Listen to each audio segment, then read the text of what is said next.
ఈ social media యాక్టివిస్టులు ఇద్దరిని ఒకసారి చూడండి పాపం. వాళ్ళు చేసిన పని ఏంటంటే సోషల్ మీడియాలో పోస్టులు పెట్టడం. సోషల్ మీడియాలో పోస్టులు పెట్టకూడదా? అది పెద్ద నేరమా? ఒకవేళ నేరం అనిపించింది, వాళ్ళకి స్వాతంత్రం లేదు, వాక్ స్వాతంత్రం లేదు, భావ ప్రకటన స్వేచ్ఛ లేదు, ఇక్కడ ఆ రాజ్యాంగం చెల్లదు, వాళ్ళిద్దరికీ అలాంటి భావ ప్రకటన స్వేచ్ఛను ఎలా కల్పిస్తారు? అదేదో అంబేద్కర్ రాసుకున్నటువంటి రాజ్యాంగంలో ఉంటుంది, మన రెడ్ బుక్ రాజ్యాంగంలో ఇలాంటివి లేవు కాబట్టి వాళ్లను అరెస్ట్ చేయండి అని ఆదేశాలు పోలీసులకు వెళ్ళాయేమో. వెళ్ళుంటాయి, ఖచ్చితంగా వెళ్ళుంటాయి. పోనీ వెళ్ళినప్పుడు వాళ్ళు పెట్టినటువంటి పోస్టులకు సంబంధించి వాళ్ళపైన పెట్టాల్సినటువంటి కేసులేంటి, సెక్షన్లేంటి, వాళ్ళపైన పెట్టినటువంటి సెక్షన్లేంటి, కేసులేంటి? అక్కడ కూర్చున్న వ్యక్తి ఆయనేమో సవీంద్రారెడ్డి, ఈయనేమో ప్రేమ్ కుమార్ గారు, ఆయన పైనేమో గంజాయి అక్రమ రవాణా కేసు పెట్టారు. ఇంతకుముందు నేను అన్నది అదే, సిబిఐ ఇది అక్రమ కేసా సక్రమ కేసా తేల్చడం కాదు, అసలు గంజాయి ఎక్కడి నుంచి వచ్చిందనేది తేల్చాలి. నిజంగానే ఆయన తీసుకొచ్చారా, ఎవరైనా తీసుకొచ్చి పెట్టారా, ఇది తేలాలి. అసలు గంజాయి కేసు చుట్టూ కేసును తిప్పాలి. నాకు తెలిసి సవీంద్రారెడ్డి చుట్టూ కాదు. నెక్స్ట్ ప్రేమ్ కుమార్ గారు, ఆయన ఏం చేశారు? సోషల్ మీడియాలో కొన్ని వీడియోస్ పెడుతుంటారు. ఆ వీడియోలు ఏంటి? ప్రజల్ని చైతన్యపరిచేలా వీడియోలు చేస్తుంటారు. ఎవరిని కూడా అందులో ఎటువంటి కించపరిచే విధంగా, క్యారెక్టర్ అసాసినేషన్ చేసే విధంగా ఎప్పుడూ కూడా ఆయన మాట్లాడేది నాకైతే కనిపించట్లేదు. ఆయన పైన ఏం కేసు పెట్టారు? బలవంతపు వసూళ్ల కేసు పెట్టారు. ఆయనకేం గంజాయి ఇచ్చారు, ఈయన జేబులో 300 రూపాయలు పెట్టారు. పెట్టి బలవంతంగా డబ్బులు వసూలు చేస్తున్నాడు. ఈయన ఏం చేస్తున్నాడంటే దారి కాచి బలవంతంగా డబ్బులు వసూలు చేస్తున్నారని కేసు పెట్టారు. కోర్టులో ప్రొడ్యూస్ చేసినప్పుడు ఎంత దొరికిందయ్యా అంటే 300 దొరికిందన్నారు.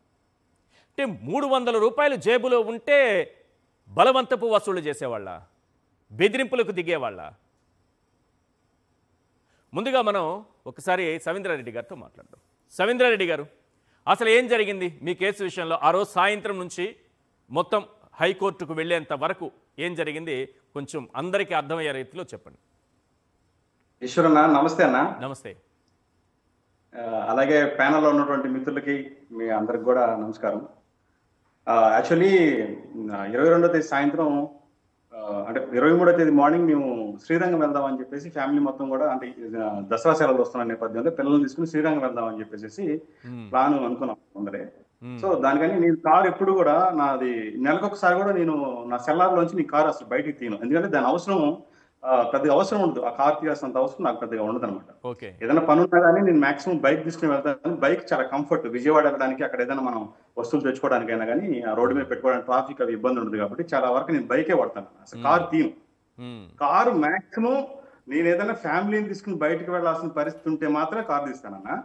సో చాలా రోజుల నుంచి నేను ఇంజిన్ ఆయిల్ మార్చకపోవడం వల్ల రేపు చాలా పెద్ద ట్రిప్ ఉంది. దాదాపు 700 కిలోమీటర్ల దూరం చెన్నై శ్రీరంగం వెళ్ళాలంటే ఇవన్నీ చూసుకుంటూ వెళ్దామని కార్ని నేను ఈరోజు మార్నింగ్, అంటే 22వ తేదీ మార్నింగే నా ఫ్రెండ్, నా షాప్ వెనకాలే కార్ షెడ్ ఒకటి ఉంది, గోపి అని నా ఫ్రెండ్ది, అతను తీసుకెళ్లి కార్ ఇచ్చేసేసి ఇంజిన్ ఆయిల్ మార్చుకోమని చెప్పాను.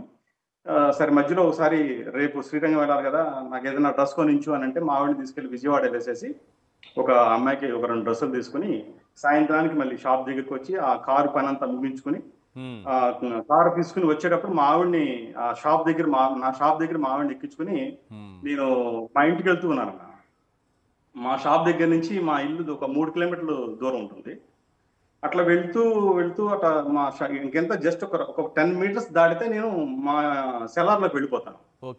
ఆ క్రమంలో హఠాత్తుగా ఒక కారులో గబుక్కను ఆపేసేసి ఒక ఐదుగురు దిగేశారు. దిగి నన్ను గబుక్కున నా డోర్ తీసేసి నా జేబులో ఉన్న ఫోన్ గబుక్కను లాగేసుకుని దాన్ని వాళ్ళు తీసేసుకున్నారు. బలవంతంగా అమ్మాయిని అవతల పక్కన సీట్లో ఉన్న మావిని దించేసి అమ్మాయి అప్పటికే కాళ్ళు వేళ్ళబడతా, ఎవరండి మీరు, ఎందుకు ఇట్లా దౌర్జన్యం చేస్తున్నారు? సీట్లో నుంచి అంటే నాకు ఒక క్వశ్చన్ మీరు ఆన్సర్ చేయాలి. వచ్చింది పోలీసులని మీకు తెలుసా? వాళ్ళ పోలీస్ యూనిఫామ్ లోనే ఉన్నారా? లేదన్న, అసలు ఎవరు లేరు. మఫ్టీలో వచ్చారు. అదే కదా అక్కడ భయపడడానికి కారణం ఏంటంటే నేను కూడా మీకు పోలీసులా తెలీదు, రౌడీలా తెలీదు, గోండాలా తెలీదు వచ్చిన వాళ్ళు? తెలీదు. ఇక్కడ మీ వైఫ్ ని కూడా, ఆమెను కూడా బయటికి దించేశారు, ఆమెను కూడా బలవంతంగా పక్కకు పెట్టేశారు అంటున్నారు కదా. వీళ్ళే డీల్ చేశారా? మగ పోలీసులే డీల్ చేశారా? పోలీసులు మగవాళ్లే, వచ్చిన వాళ్లే డీల్ చేశారా? లేకపోతే మహిళా కానిస్టేబుల్ ఎవరైనా ఉన్నారా అక్కడ? ఎవరు లేరన్నా, నువ్వు మర్యాదగా దిగితే బాగుంటుంది అని చెప్పేసి అమ్మాయిని దించేసేశారు. ఆ, దించేసి నన్ను కారు ఎక్కనివ్వలేదు. నేనేమనుకున్నాను, అసలు ఏదైనా రాంగ్ రూట్ లో వచ్చానా, నా వెహికల్ ఏమన్నా వాళ్ళ వెహికల్ కి ఏమన్నా తగిలిందా, అందువల్ల ఏమన్నా కారు ఆపారా, నేను ఈ టెన్షన్స్ లో ఉన్నా వాస్తవానికి. ఓకే. సో హఠాత్తుగా రావడం, ఫోన్ పిక్ చేసుకోవడం, నన్ను వెంపటే నువ్వు మర్యాదగా ఎక్కితే బాగుంటుంది, ఏం లేదు నూజివీడులో ఒక కాల్డ్ ట్రేస్ చేస్తున్నాము, అందులో సస్పెక్టెడ్ గా నీ ఫోన్ ఉంది, నీ నెంబర్ ఉంది, సో దట్స్ వై నిన్ను తీసుకెళ్లేసేసి తాడేపల్లిలో చిన్న విచారణ ఉంది, 6 గంటలు నిన్ను పంపించేస్తాం అని చెప్పేసేసారన్న. సరే అబద్ధం మీ చెప్పారు. పోలీసులు అంటున్నారన్న ఉద్దేశం నాకు అసలు ఒక రకంగా నాకు మైండ్ పని చేయలేదు హఠాత్తుగా జరిగినటువంటి ఆ పరిణామం వల్ల. మా ఆవిడేమో పాపం కాళ్ళు ఎలా పడతా ఉంది, సార్ ఏదైనా ఉంటే చెప్పండి నేను కూడా వస్తాను, దయచేసి నన్ను కూడా తీసుకెళ్ళండి, మీరు ఏం చేస్తారేమో అని అంటున్నా కానీ ఆ అమ్మాయిని పక్కకి నెట్టేసేసి నన్ను కారులో ఎక్కించుకుని, నా కారు వాళ్ళెవరో వచ్చిన వాళ్ళు ఇద్దరు దాంట్లో ఎక్కారు, ఓకే. ముగ్గురేమో నేనున్న కారులో ఎక్కారు, ఇక నన్ను ఇక తీసుకెళ్లారన్న. యాక్చువల్లీ తాడేపల్లికి అని చెప్పినప్పుడు పాతూరు నుంచి మనం తాడేపల్లి బ్యాక్ సైడ్ గా అట్లా వెళ్ళిపోవాలి, కానీ అలా కాకుండా పాతూరు నుంచి రేవేంద్రపాడు మీదుగా అలా తెనాలికి అట్లా తీసుకెళ్లేసేసి తిప్పుతూ ఉన్నారు నైట్ అంతా. నైట్ అంటే దాదాపు ఒక 11 o'clock దాకా ఆ జర్నీ జరిగిందన్న. ఈ క్రమంలో నన్ను చాలా క్వశ్చన్లు అడిగారు, నా ఫోన్ తీసుకున్నారు. నా ఫోన్ దాదాపు నేను మన ఈ గవర్నమెంట్ చేంజ్ అయిన దగ్గర నుంచి సోషల్ మీడియా నేను యాక్టివ్గా లేను. ఓకే. ఎందుకంటే ఏదో చిన్న ఫ్యామిలీ నాది, ఏదో రోడ్డు మీద జ్యూస్ అమ్ముకుంటూ ఏదో బతుకుతున్నటువంటి మనిషిని ఈ రాజకీయాల్లో వీటిలో మనం పెట్టి వీళ్ళ రాజకీయాలకు మనం బలై ఫ్యామిలీని ఇబ్బంది పెట్టుకోవడం ఎందుకు అన్న ఉద్దేశంతో చాలా వరకు నేను సోషల్ మీడియాని అవాయిడ్ చేశాను. పైగా దాదాపు 1.5 month నుంచి అసలు ఎఫ్బీని తీసేశాం. అసలు ఎఫ్బీ నా అకౌంట్ లో నా ఫోన్ లో లేదు. ఓకే. అలాగే ట్విట్టర్ కానీ ఇంకెలాంటి ప్లాట్ఫామ్స్ అసలు నేను వాడేది కేవలం ఫేస్బుక్ మాత్రమే. సో వాళ్ళు వెతికితే దాంట్లో ఏమీ దొరకలేదు. దొరకపోయేసరికి కొద్దిగా స్టన్ అయ్యారు వాళ్ళు, అంటే నా దగ్గర ఏదో చాలా ఎక్కువ ఎక్స్పెక్ట్ చేసి వచ్చారన్నమాట. చూస్తే ఏమి, అరే మీకు అతను ఏమన్నాడంటే, సిఏ గారు, లాలపేట సిఏ గారు, నీ గురించి చాలా పెద్ద ఒత్తిడి వచ్చింది నాకు, నిన్ను ఎట్లయినా సరే గట్టిగా పట్టుకోమన్నారు, నీ దగ్గర చూస్తేనేమో ఏమీ లేదు, నువ్వేమైనా దాస్తున్నావా లేకపోతే ఇంకేమైనా ఫోన్లు ఉన్నాయంటే, అన్న 4-5 ఫోన్లు మెయింటైన్ చేసి అంత గొప్పవాడిని కాదు, చాలా చిన్నవాడిని నేను, ఉన్నది ఒక ఫోనేను, అది కూడా నేను వాడడం లేదన్న, ఎలాంటి తప్పుడు పోస్ట్ నేను పెట్టడం లేదు, నేను ఎఫ్బీ కూడా వాడడం లేదని దండం పెట్టానన్న. ఓకే. సరే ఇక మన బెదిరిస్తా ఉన్నారు, నాకు సిచ్యువేషన్ అర్థమవుతుంది. ఎందుకంటే గతంలో చాలా కేసులు నా ఫ్రెండ్స్ అందరినీ సోషల్ మీడియా వాళ్ళని ఎంతో మందిని తీసుకెళ్లడం, రిమాండ్ తరలించడం, నేను మెంటల్ గా నాకు అర్థమవుతుంది నా పొజిషన్ ఏంటని. సో నేను వెళ్తూ ఉన్నాను, బాధపడుతూ ఉన్నాను, ఏదో తెలియని భయము, ఏం చేస్తారా కొడతారా ఏందా అన్నట్టుగా నేను వెళ్ళానన్నా. చివరికి సిసిఎస్ కి నైట్ అదే 11 o'clock ఆ ప్రాంతంలో తీసుకెళ్లారన్న. తీసుకెళ్లేసేసి నన్ను ఒక సెల్లో కూర్చోబెట్టారు. దాంట్లో కూడా కొంతమంది ఖైదీలు వాళ్ళందరూ కూడా దొంగతనాలు చేసినట్టు అప్పటికే వాళ్ళందరూ కూడా కొట్టి కాళ్ళు గీళ్ళంతా వాచ్ ఉన్నాయి. వాళ్ళని చూసిన తర్వాత మరింత భయం వేసింది నాకు వాస్తవానికి. అంటే నెక్స్ట్ ట్రీట్మెంట్ మేబీ నాకు కూడా ఇలాగే ఉంటుందేమోనని నేను కూడా భయపడ్డాను. అంటే చిన్నోళ్ళం కదన్నా, మనం ఎప్పుడు ఇలాంటి ఎప్పుడు చూసినటువంటి వ్యక్తులు కాదు, చాలా మంచి ఫ్యామిలీ నుంచి వచ్చినటువంటి, నాకు ఈ గంజాయిలు కనీసం నాకు స్మోకింగ్ ఎలాంటి అలవాట్లు లేవన్న వాస్తవానికి. గంజాయి కేసు పెట్టారనే విషయం ఎప్పుడు తెలిసింది మీకు? గంజాయి కేసు ఎప్పుడు పెట్టారంటన్నా, 2వ రోజు మార్నింగ్ నన్ను ప్రతిపాడు పోలీసులకి వీళ్ళు నన్ను అప్పచెప్పారన్న. అంటే హైకోర్టుకి తీసుకెళ్లేదు ముందు? తీసుకెళ్లేదన్న. సో 9:30 అప్పుడు నాకు టిఫిన్ అవి పెట్టేసేసి ఇంతలోకి పోలీసులు వచ్చారు పత్తిపాడు నుంచి. నా కారులోనే పత్తిపాటి సిఐ గారు పత్తిపాడు పోలీస్ స్టేషన్ కి తీసుకెళ్లారా? డైరెక్ట్ గా అరెస్ట్ చేసినప్పుడు, అదుపులోకి తీసుకున్నప్పుడు డైరెక్ట్ గా పత్తిపాడు పోలీస్ స్టేషన్ కి తీసుకెళ్లారా, ఇంకెక్కడికైనా తీసుకెళ్లారా? పోలీస్ స్టేషన్ తీసుకెళ్లేదన్న. సిసిఎస్ ఏదో చెప్పారని ఒక క్వార్టర్స్ లాగా ఉంది, దాంట్లో ఒక తీసుకెళ్లేదు. ఎన్ని గంటలకి అదుపులోకి తీసుకున్నారు మీ ఇంటి దగ్గర? 6:30కి తీసుకున్నారన్న. అంటే 6:30 కాదు, 6:25, 6:30, అదే ఒక 5 నిమిషాలు అటు ఇటుగా ఆ ప్రాంతంలో నన్ను పికప్ చేశారన్న. తీసుకెళ్లేసేసి నరహరి గారు వచ్చారన్న. ఇక్కడే మనం గమనించాల్సిన అంశం, నరహరి గారు నన్ను నా కారులో ఎక్కించుకున్నారు. సిఐ పత్తిపాడు ఎస్ఐ గారు అతను. ముందర ఒక కానిస్టేబుల్ ఉన్నారు, వెనకాల ఒక కానిస్టేబుల్ కూర్చోబెట్టుకున్నారు. తీసుకున్న తర్వాత డోర్ క్లోజ్ చేసి అక్కడే ఇమీడియట్ గా ఒక పేపర్ పెట్టారన్న నా ముందర. పేపర్ పెట్టేసేసి దీని మీద సంతకం చేయి రెడ్డి అన్నారు. రెడ్డి సంతకం చేయనగానే నాకు అప్పటికే చాలా ఒక రకమైన భయం ఉంది, ఏం కేసులు పెడతారా ఏంటా అని. ఒకసారి చదువుకుంటానంటే చదివే అవకాశం కూడా నాకు ఇవ్వట్లే వాళ్ళు. సంతకం పెట్టని బెదిరిస్తాను ఉన్నారు. లేసని ఒకసారి చదువుకుంటానని చెప్పేసి పేపర్ చూస్తే టోటల్ గా గంజాయికి సంబంధించినటువంటి కేసుని దాంట్లో మొత్తం నీట్ గా రాసేసి సంతకం పెట్టమంటే నేను నిజంగా అంటే నేను బోరుమని ఏడ్చాను సార్. ఎందుకంటే సార్, ఇద్దరు చిన్న పిల్లలు, చిన్న ఫ్యామిలీ నాది, ఇలాంటి కేసులో నన్ను పెడితే నా జీవితం మొత్తం స్పాయిల్ అయిపోతుంది, ఓకే, సోషల్ మీడియా మీద మీకు ఏదైనా అభ్యంతరాలు ఉండి నేనేదో తప్పుడు కేసులు పెడితే నన్ను ఆ పరంగా ఏదైనా ఉంటే శిక్షించండి, నాకు ఆ పరంగా ఉంటే కేసులు పెట్టండి, ఆ విధంగా నన్ను ఏదైనా ట్రీట్ చేయండి తప్ప ఇది ధర్మం కాదు సార్ అని చెప్పేసి అట్లా రెండు చేతులు పట్టుకుని నిజంగానే ఏడ్చానన్న.